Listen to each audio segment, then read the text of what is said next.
"Ma'am, we found your soaked child in the park." It was 1 a.m. on a stormy night when a police officer suddenly showed up at my door. I was totally confused. After all, my 2-year-old daughter was peacefully sleeping in her bed. The officer had with him a little girl, around 4 years old, wearing tattered clothes and looking frail. She stared at me trembling with tears in her eyes. The officer showed me a note the girl was clutching and had my name and address written on it. Could it be? I suddenly hugged the little girl, and a flood of memories rushed back into my mind. I am Susan, a 33-year-old housewife. I live with my husband Michael, who is the same age, and our 2-year-old daughter Sarah. We have a happy life together, but I have a past I'd rather not remember. It was 5 years ago. I got married for the first time when I was 28. My husband was Joseph, my boss at the company where I worked. Joseph was a generous mentor, and I admired his confidence and his ability to put people at ease. When he asked me out, I dated him for about 6 months and happily accepted his marriage proposal. My family also seemed to have a good impression of him. In particular, my sister Lisa, who is 5 years younger than me, was thrilled to have a great brother-in-law. Joseph even told me, I was surprised he had such a beautiful and cute sister. Lisa was indeed adorable, both in looks and personality. When we were little, she would always follow me around saying, "Susan, I love you." We were really close sisters. After getting married to Joseph, Lisa started coming over to our new home more frequently. Joseph is so mature. I really look up to him. The guys around me are just kids in comparison. I'm flattered that a cute girl like you, Lisa, would compliment me. I felt uneasy watching Lisa grow fond of Joseph and my husband seeming to enjoy the attention, but my intuition eventually proved correct. One day, they both vanished, hand in hand. They left behind a note saying, "Susan, I'm sorry," along with filled-out divorce papers. Life can be dramatic, but who really goes through something like having their husband and sister fall in love? Why couldn't they have just been honest with me? I would have been willing to let Lisa have Joseph.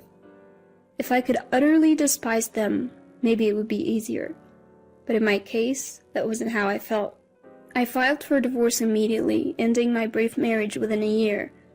The one who saved me from the depths of despair after being betrayed by my loving husband and sister was my current husband, Michael. We had originally met in a college club.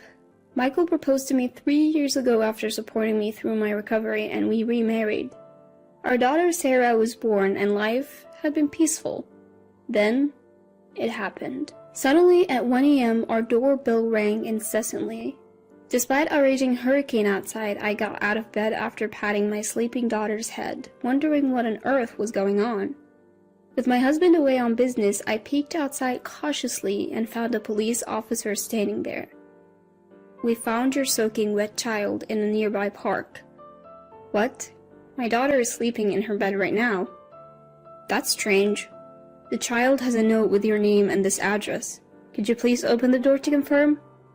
When I opened the door, standing there were the police officer and a skinny, drenched little girl about 4 years old. She was dressed in tattered clothes.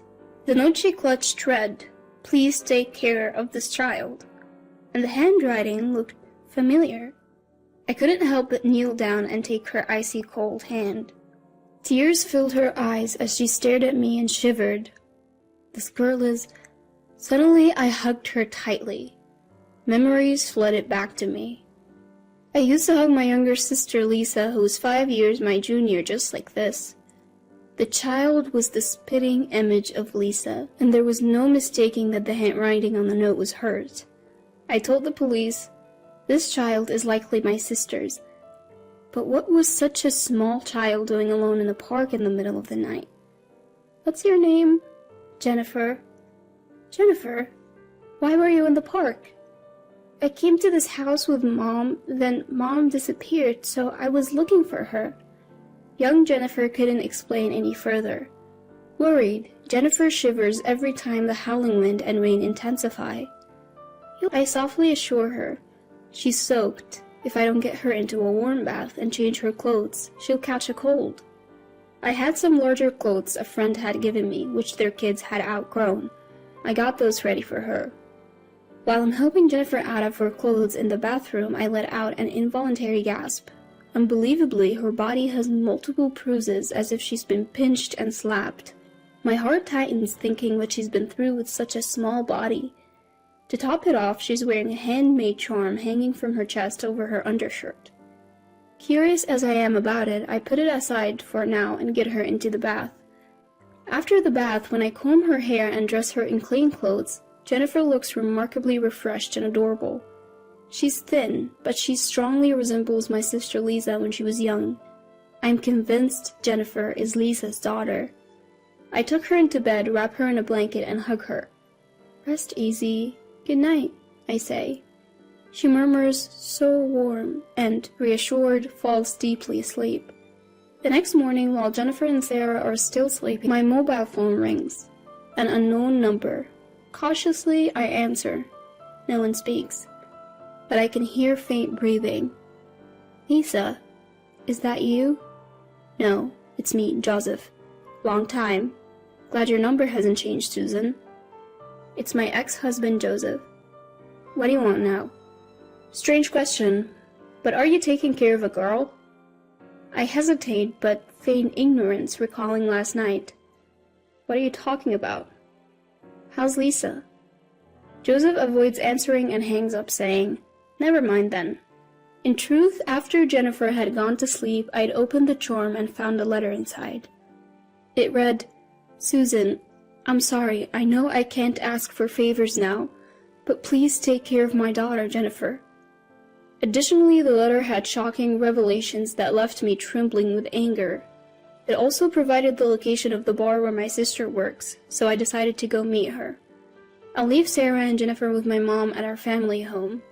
Seeing Jennifer, my mom softly holds her and says, "She looks just like Lisa," tears filling her eyes.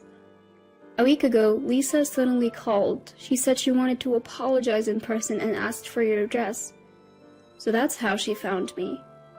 I had my reservations, but she seemed desperate and kept insisting, so I reluctantly agreed. "I'm sorry." "You did nothing wrong, Mom. Thanks to you, I might be able to help Lisa." "What?" "I'm entrusting these kids to you for that reason." So I left my family home and headed to the bar where Lisa works. It was only a 30-minute taxi ride away. Why didn't she ask for help sooner if she lived so close? I guess Lisa felt she couldn't rely on me no matter how tough things got. The bar was in a quiet corner of the entertainment district. Inside, it was dimly lit and smelled of alcohol and cigarettes. When I asked someone who looked like the owner about Lisa, he called for her right away. Stumbling from the back of the bar, Lisa appeared. The once plump and pretty Lisa I remember was gone. She looked skinny, worn out, and had a sickly complexion. I was lost for words. Lisa, who was still in her 20s, looked like a worn-out woman in her 40s or 50s. "Is that you, Lisa?" "Yeah, Susan, I'm sorry." After she finished saying this, Lisa stumbled and collapsed into my arms. That's when the owner coldly said, "She's not feeling well and can't work. Take her home." Seeing his attitude, I could easily imagine the harsh treatment Lisa had been getting here. I immediately took Lisa to the nearest hospital. The doctor diagnosed her with a severe illness, saying she came too late and doesn't have much time left. Lisa was immediately admitted. Overwhelmed by the news, I returned home and told my mom, who broke down crying. I, too, couldn't hold back my tears anymore.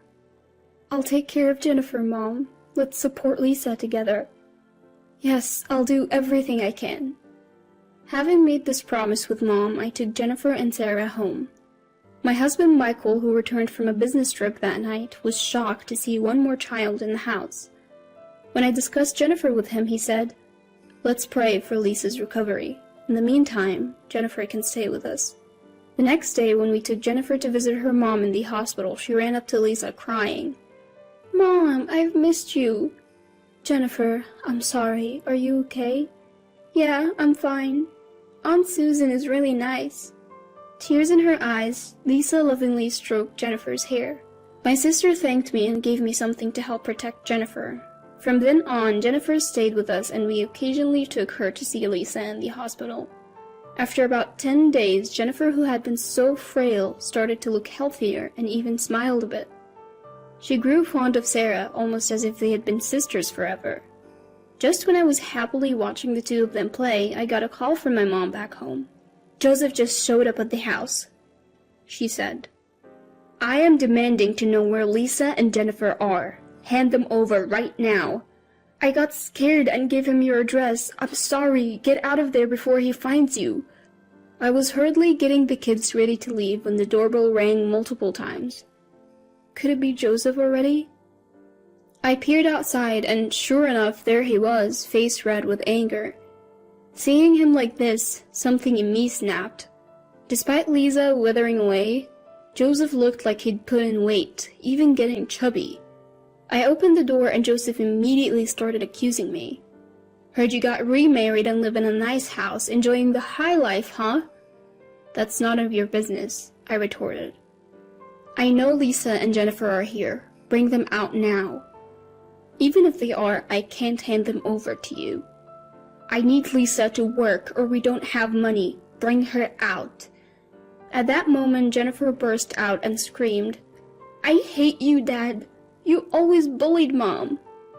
"What did you say, you little brat?" Joseph tried to slap Jennifer, but I immediately stepped in between. "Lisa is in the hospital because of you. She's sick because you forced her to work and didn't allow her to get medical treatment." I had read about Joseph's recent behavior in a letter from Lisa that was inside the charm Jennifer was wearing.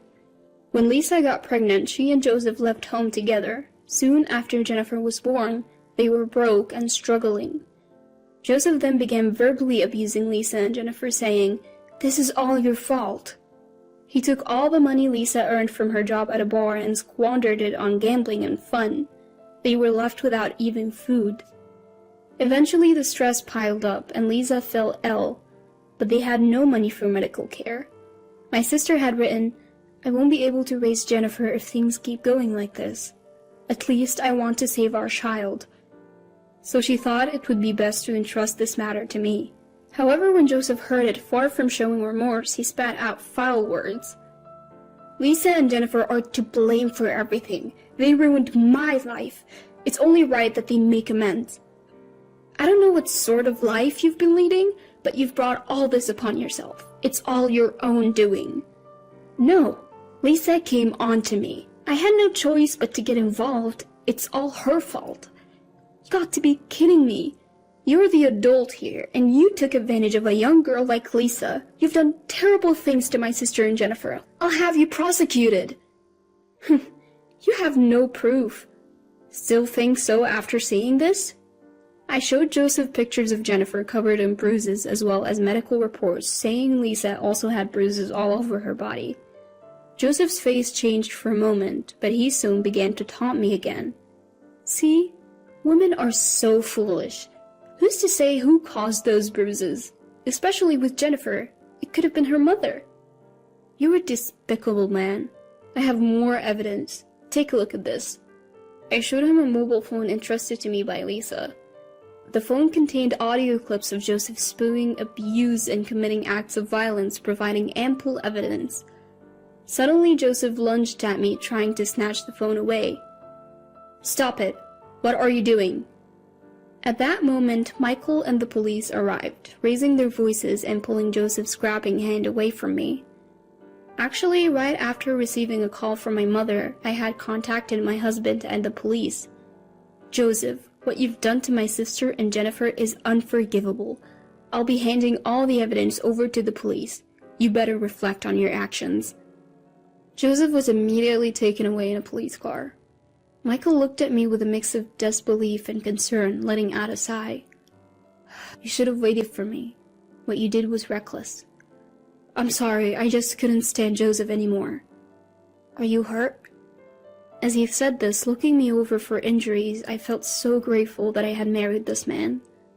That night, we got a call from the hospital. Lisa's condition had suddenly worsened and she was critical. I rushed there with Jennifer. Lisa was barely breathing, but still conscious. "Hang in there. Joseph is arrested now. You're safe." "Susan, I'm sorry. I messed up." "Don't say that. I'm the one who introduced you to that horrible man. This isn't your fault, Lisa. Thank you. Please take care of Jennifer. Don't worry, I'll look after her until you get better. You need to hang on. Jennifer gripped Lisa's hand tightly, tears streaming down her face. Mom, Jennifer, I'm sorry. I'll be watching over you from the sky. Be a good girl. Mom, I'll be good. I want to be with you. Mom, Jennifer. And with that, Lisa lost consciousness. My sister passed away quietly the next day. Our prayers went unanswered. If I had stayed with Joseph, my daughter and I might have faced a similar fate. I wonder if Lisa became my stand-in. I can't shake that feeling. After the trial, Joseph was sentenced to prison. My parents filed for compensation and child support from Joseph. His parents apologized for their son's actions and offered to cover the costs. They promised to make him work to pay them back after his release. Jennifer chose to live with us, so we plan to adopt her. The compensation and child support will be saved for her future. Now, Sarah looks up to Jennifer like a real sister. Seeing them together reminds me of my own sister and me when we were young. I'm committed to supporting both of them as they grow up.